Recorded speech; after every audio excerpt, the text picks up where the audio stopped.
जय श्री महाकाल। कई लोगों के जीवन में भूत प्रेत इतनी समस्याएं उत्पन्न कर देते हैं कि समझ में नहीं आता है कि क्या करें। आज मैं अपनी एक घटना बता रहा हूँ जो कि एक महिला के साथ घटी। बहुत दुख भरी घटना है। मैं भी आज बताते हुए मुझे वो याद ताज़ा हो गई है। ये बात काफ़ी पुरानी है। उनके घर की जब मैंने सुरक्षा की और उनके घर के देवी देवताओं को पुजवाने के बाद उनके घर की हालतें सब ठीक हो गई थी। एक दिन उनका फ़ोन आया मेरे पास कि उनकी बहन बहुत ज़्यादा बीमार है और वो भर्ती है हॉस्पिटल में, सरकारी हॉस्पिटल में भर्ती है।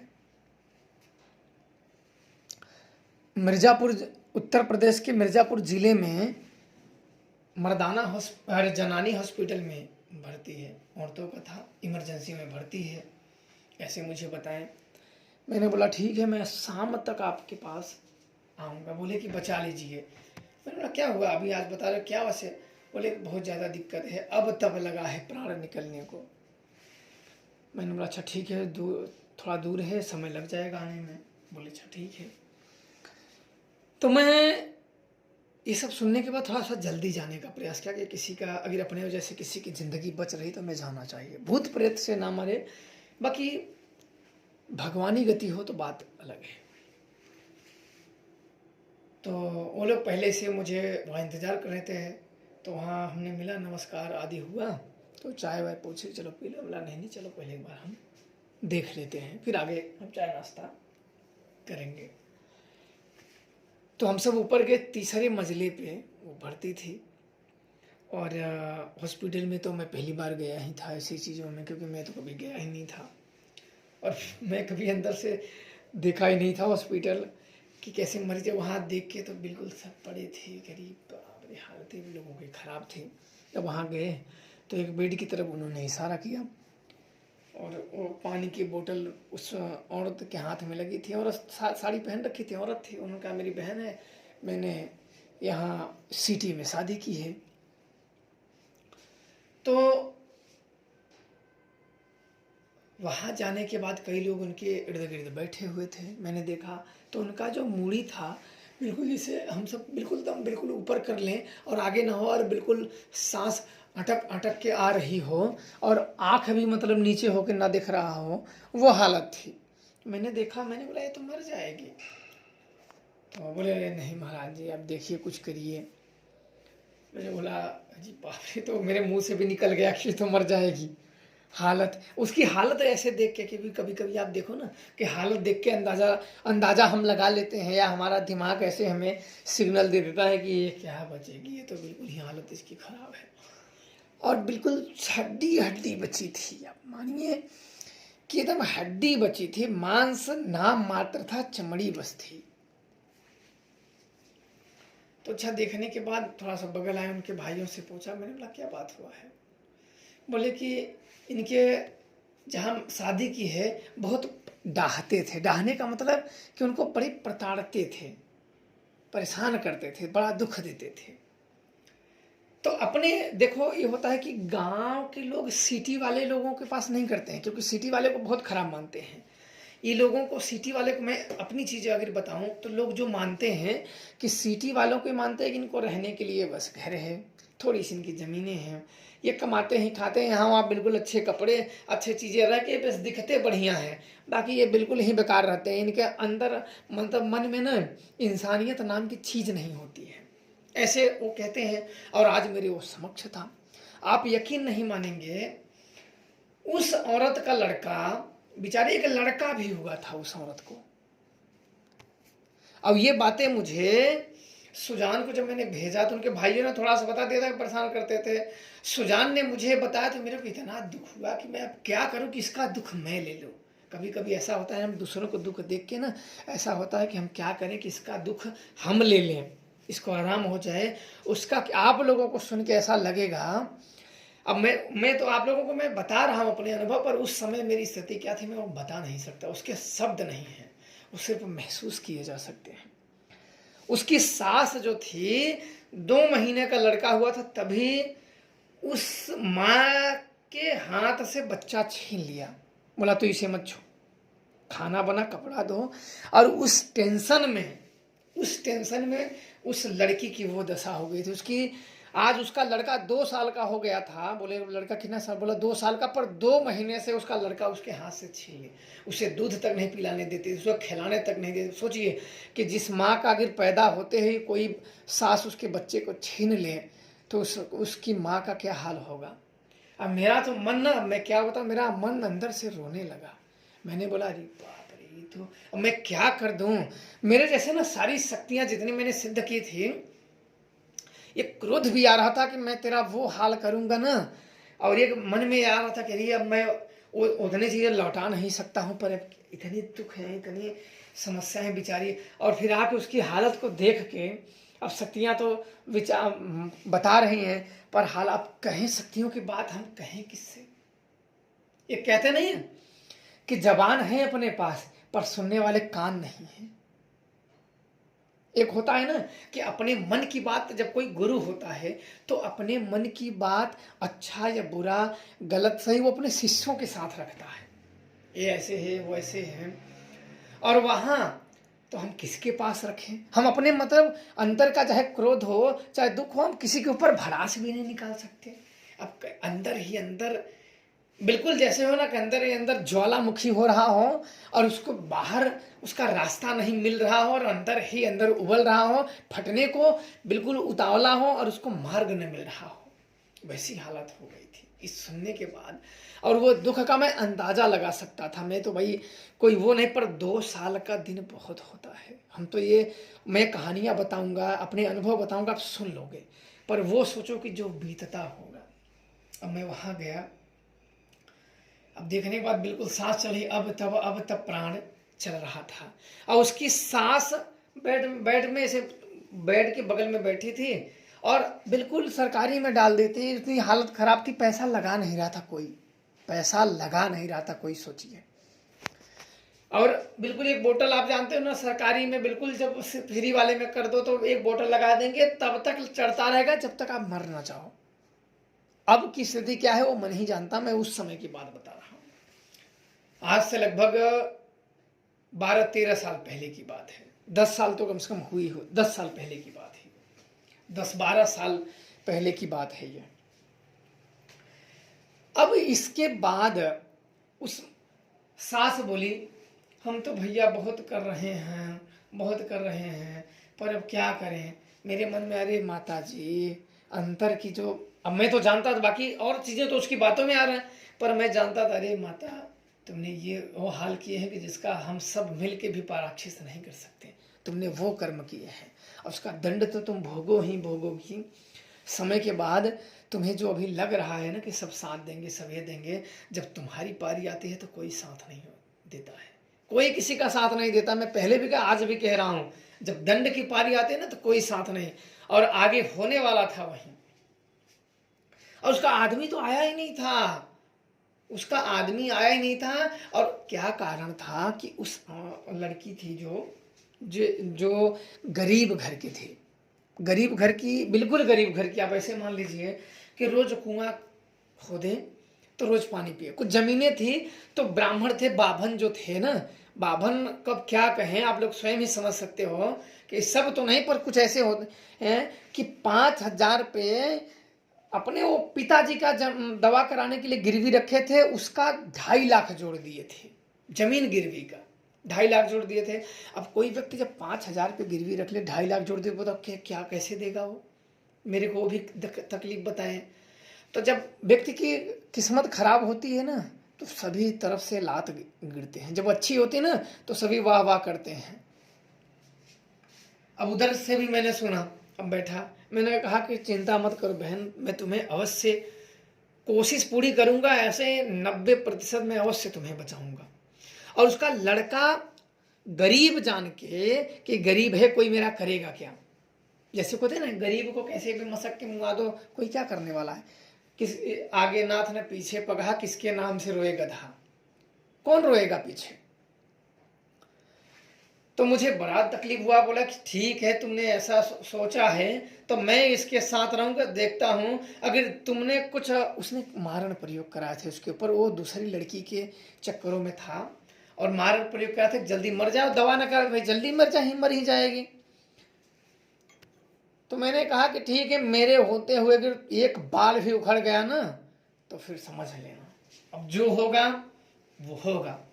और फिर मैंने कुछ मंत्रों का मैंने जप किया, जप करके और उसको एक धागा बनाया, धागा बना के इसको मैंने पहना दिया।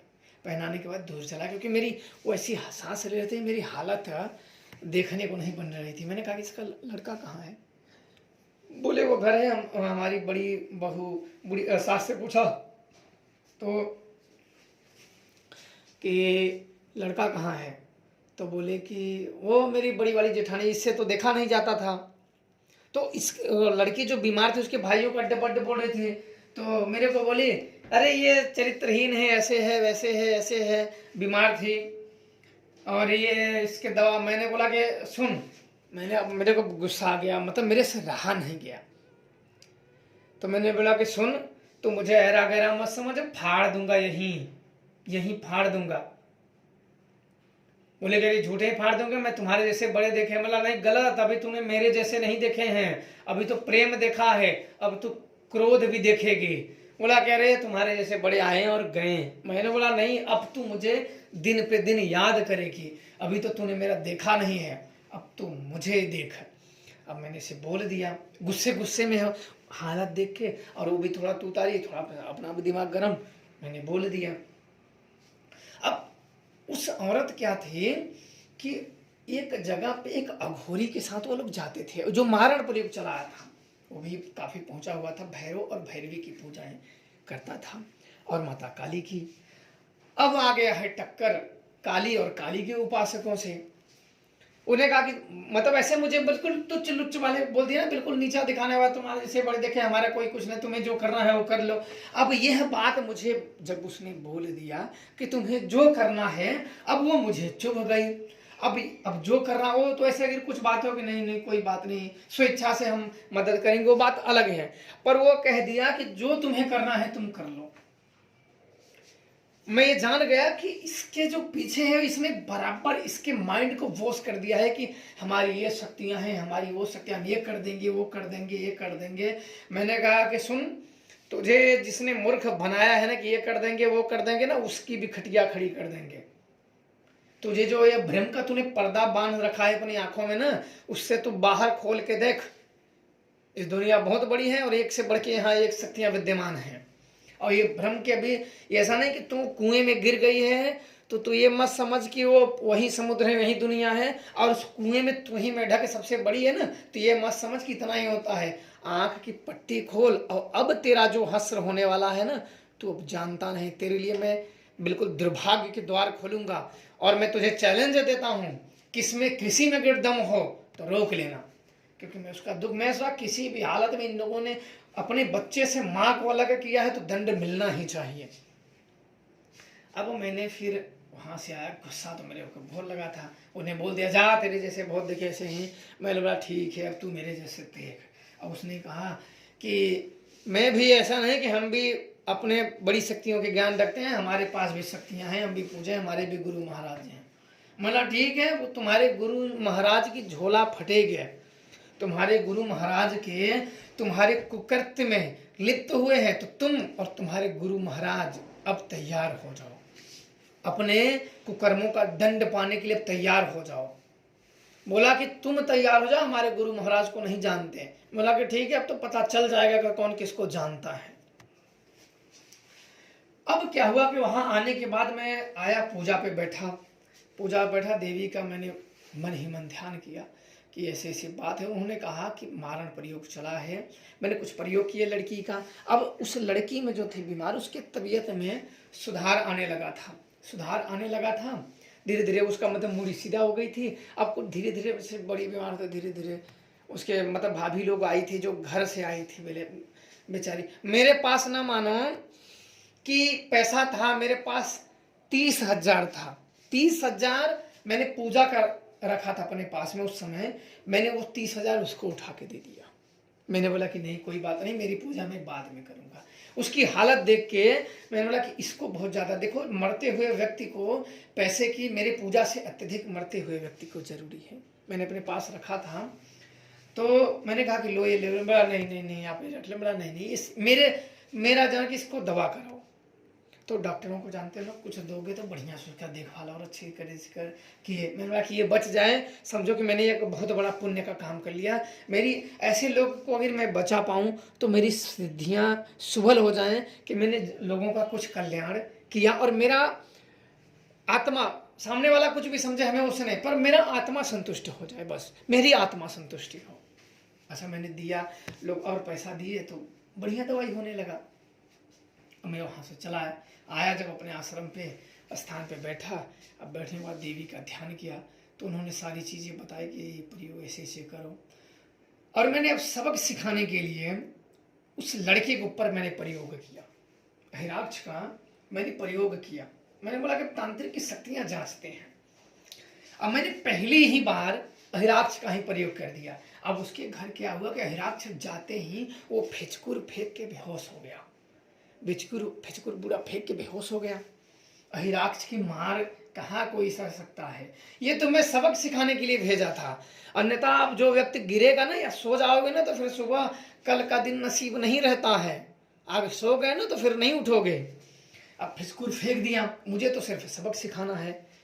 अब फिचकुर फेंक के उलट गया। अब तुरंत अपने बाबा के पास वहां गए, तुरंत दिखवाए ये वो बैर पानी मार था, उठना पटना बोकरा मार काटे। वो होश में नहीं आ रहा था, लड़का होश में नहीं आ रहा था। ऐसे ऐसे उसको 2 दिन हो गया, 2 दिन हो गया। थोड़ा बहुत ऐसे उठता फिर सो जाता, फिर उठता सो जाता, बोलता नहीं, और उसको दिखाई भी देना बंद हो गया, उसकी रोशनी भी चली गई। अब क्या हुआ कि तब लड़की के भाई के पास फोन लगाए रोते रोते, अरे भैया बचा लो, आपके दामाद इनको ऐसे ऐसे हो गया, दामाद हैं ऐसे, आपके हैं ऐसे वैसे। मतलब हमने क्या किया है, तो बेचारे सीधे सीधे थे, हमने क्या किया है, हमने तो कुछ नहीं किया है। बोले नहीं मेरा लड़का ठीक नहीं हो रहा है, ये महाराज भी ये इतना मेरा पैसा ले लिया, कुछ नहीं हुआ, ये नहीं हुआ, वो नहीं हुआ। मैंने बोला अरे बाप रे, ये कैसे। तो उसने, उसके भाई ने जब मुझे बताया, मैंने कहा देख इतनी ये धूर्त भक्त है, अभी उसको गुरु महाराज कर रही थी, चंद पैसे उसके पीछे खत्म हुए तो धूर्त बोलने लगा। इतने धूर्त भक्त होते हैं महाराजों के कि अभी उसको गुरु महाराज पैर पकड़ के कर रही थी, थोड़ा सा डिसबैलेंस हुआ तो उसको कैसे बुराई करने लगी, कैसे उल्लू बनाने लगी है। तो ऐसे महामूर्ख को मारना भी पुण्य का काम होता है। अब वो हुआ नहीं तो मेरे पास गए तो उसका भाई बोला कि नहीं महाराज जी अब देखो ठीक कर दो उसको। मैंने बोला कि उसको यहाँ बोला लेके आओ मेरे स्थान पे मेरे इलाके में लेके आओ, और उसके बाप उसकी माँ और वो तीनों मेरे पास होने चाहिए। मैं थोड़ा सा ना, वो तो अपने वहाँ बोल रही थी ना, यहाँ देखते हैं कि जहाँ वकील भी हम, फैसला करने भी वाले हम, और उस पर दलीलें भी देने वाले हम, सुनने वाले भी हम, सुनाने वाले भी हम। बुलाया, मैंने बोला यही मौका है, बुलाया। अब वही बात है ना कि मरता क्या नहीं करता। और मेरे मन में तो ना, एक सही बताऊं ना, कि उसका जैसे चेहरा मेरे माइंड में छप गया हो, कि मतलब मेरे को जैसे कुछ सूझ ही नहीं रहा हो। मेरे को तो ऐसा मन में रहा है ना कि मारो, मतलब मारण प्रयोग करो, शक्तियां जो जितने भी शक्तिशाली हैं सभी पे प्रयोग करो, किसी को मत देखो। जो सुरक्षा के लिए जो भी अपने थी उसका नाश कर दो। क्योंकि कहते नहीं कि जो अगर ज्यादा ओवर में विश्वास है कि मैं कर दूंगा ना तो उसका विनाश कर दो। और ये शक्तियों ने कहा कि छिन्नमस्ता का प्रयोग करो, क्योंकि सब देवियों में छिन्नमस्ता सबसे उग्र मानी जाती है, और इनका अघोर बहुत विचित्र हवन होता है। छिन्नमस्ता उनके भैरव का बंध है, और इनके प्रयोग से कोई बचने की कोई चांस नहीं। छिन्नमस्ता प्रयोग से बचने का सारे रास्ते बंद हो जाते हैं। छिन्नमस्ता प्रयोग से कोई भी मार्ग शेष नहीं बचता है, सिर्फ और सिर्फ छिन्नमस्ता का मार्ग शेष बचता है, और वो भी तुम्हारा अंत और सिर्फ अंत। कोई भी पूजा, कोई भी पाठ, कोई भी पुण्य, कुछ भी कर लो, कुछ भी साथ नहीं देने वाले। कोई भी मित्रता हो, कोई भी शत्रुता हो, कोई भी प्रेम हो, कोई भी गुरु हो, कोई भी गुनिया हो, इन चीजों में रक्षा नहीं, सब अपने अपने हाथ खड़े कर देंगे। फिर वहां बुलाए, आ गए। मैंने बोला अरे माता क्या हुआ। अरे भैया मैंने कहा कि तुम इसे मारती क्यों थी, तुम पहले वो बता, मेरे को रीस थी, बोले वो बता। फिर मेरा मन ऐसे कहता नहीं ऐसे मत बोलो। फिर मैं बोला कि क्या करें, इसको सबक सिखाना पड़ा जब, नहीं तो कल को तो ये मार दे। बोला तुम उसे मारी क्यों थी ये बताओ तुम। बोले भैया हमसे गलती हो गई। बोला कि उसका लड़का तुम्हें किसने कहा कि वो छीनने के लिए, वो तो बिल्कुल चरित्रवान है, ठीक है, तुम लोग क्यों लांछन लगा रहे हो उसको। बोले नहीं हमसे गलती हो गया है, हम अब समझ गए हैं, बचा लो हमें। हमारे पति भी, उनका एक्सीडेंट, उसका भी, उनके पति का जो सास थी ना जो दाती, तो उसके पति का एक्सीडेंट हो गया है, उसके पैर, पति का एक्सीडेंट हो गया था, इराक चलाते हैं, उसका पैर टूट गया है, और उसकी लड़की, उसके लड़के का पति का काम छूट गया। और ये जो लड़का था, लड़का की जो जिससे सिटी में प्रेम करता था, उसकी प्रेमिका के किसी ने पकड़ लिया था और उसके घर वालों को बता दिया था, और लड़के को मारने के लिए उसके भाई लोग घूम रहे थे कि इसको अब मारेंगे जहां भी मिल जाए।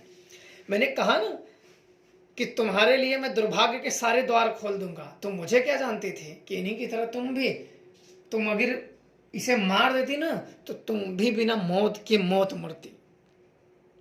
फिर हाथे घोड़े रोने लगे, हे माता काली हमें बचा लो, हम आपके शरण में हैं, ये हैं वो हैं।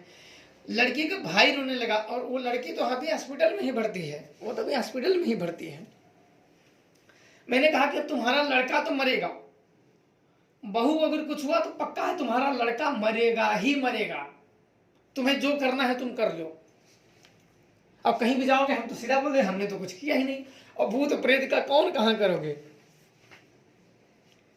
बोले नहीं अब हम ऐसी गलती नहीं करेंगे, मैं अब समझ गई हूँ आप महान हो। मैंने बोला तभी तो तुम्हारा गुरु महान था, अब तो उसको उल्टा पुल्टा बोलने लगी हैं, अभी तो वो महान था। मैंने कहा कि तुम जैसे धूर्त, तुम धूर्त हो, ये धूर्त, तुम लोग धूर्त हो। अभी तो तुम्हारा वो गुरु महान था, अभी अचानक से मैं महान हो गया, मेरे बाद कोई और महान हो जाएगा। तो तुम लोगों के अंदर श्रद्धा भक्ति नहीं है। ये कहते ना कि हाथी के दांत खाने वाले दूसरे और दिखाने वाले दूसरे।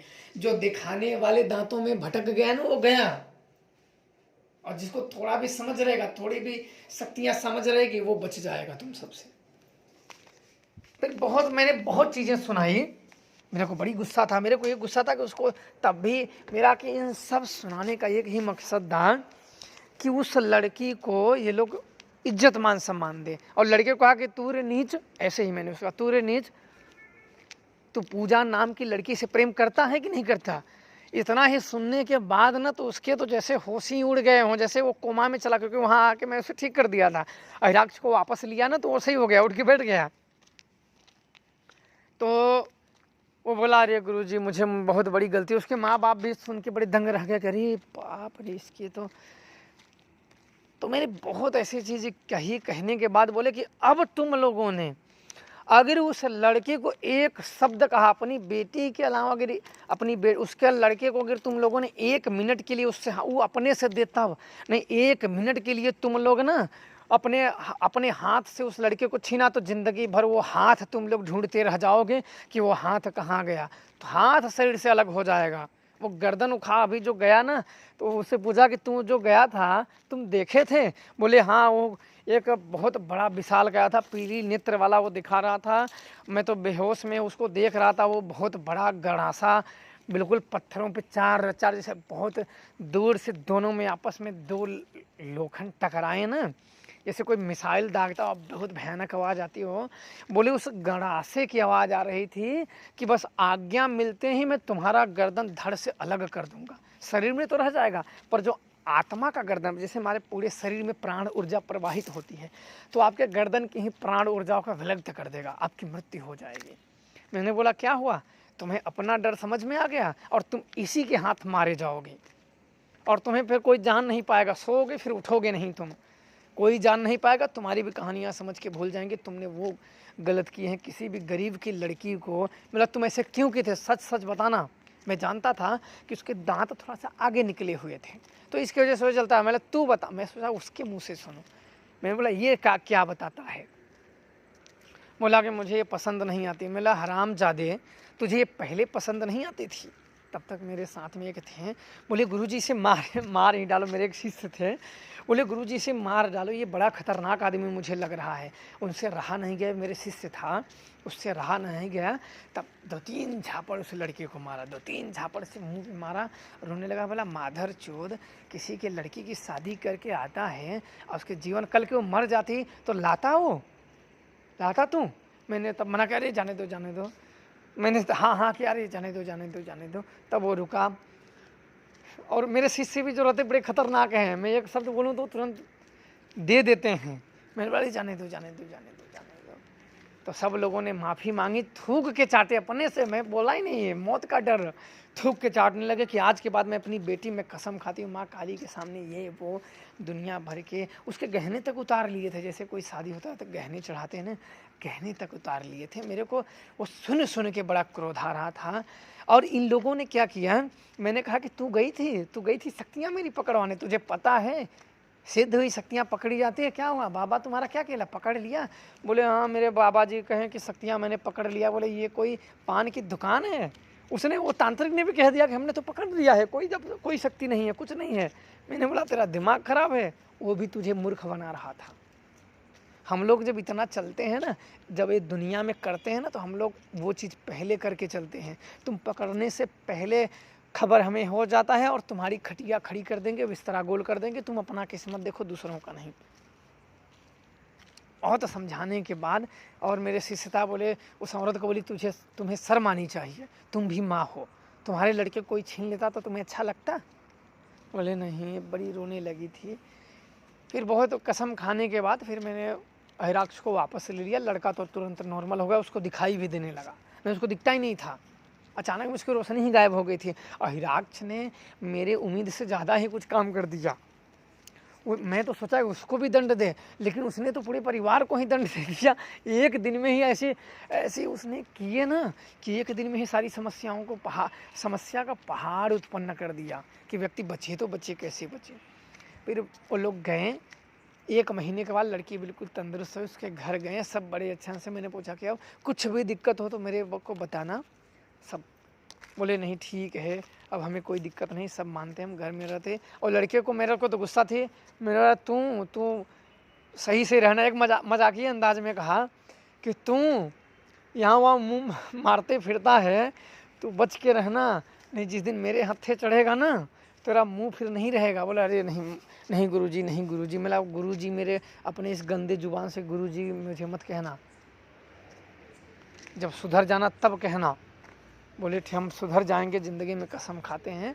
आज भी वह परिवार सुख शांति से है, 3 लड़के हो गए हैं। लड़कियों की एक दिन मेरे से मुलाकात हुई थी, बोले 1 लड़की और हो जाए। बोला भाई तुम 10 लड़की हुआ दो, 3 तो आज भी मुझे बड़ा प्रसन्न हुई। तो मैंने आज वहाँ बात हुई, हालचाल हुआ, तब मेरे को इच्छा हुई कि आप लोगों के साथ अनुभव अपने बता दूं। याद आ गया तो मैंने बोला कि आप लोगों को अनुभव में अपने बता दूं कि जीवन में कोई भी औरत अपने सास बहुओं के साथ ऐसा ना करें कि भविष्य में मैं जैसे एक का मदद कर सकता हूं तो सभी जगह नहीं पहुंच सकता मैं मदद करने के लिए। कई ऐसे हैं कि दुखी में अपने प्राण को त्याग देते हैं। उनका लड़का, अपने उस औरत का अपने लड़के के कारण तबीयत खराब हुआ था। उसने कहा गुरुजी हमें लड़के को देते नहीं थे, हम अपने लड़के के लिए दिन रात रोते रहते थे। और 2 साल समझो, 24 महीना में, 1 साल में 24 होता है तो 2 महीने का लड़का था तभी ले लिए थे।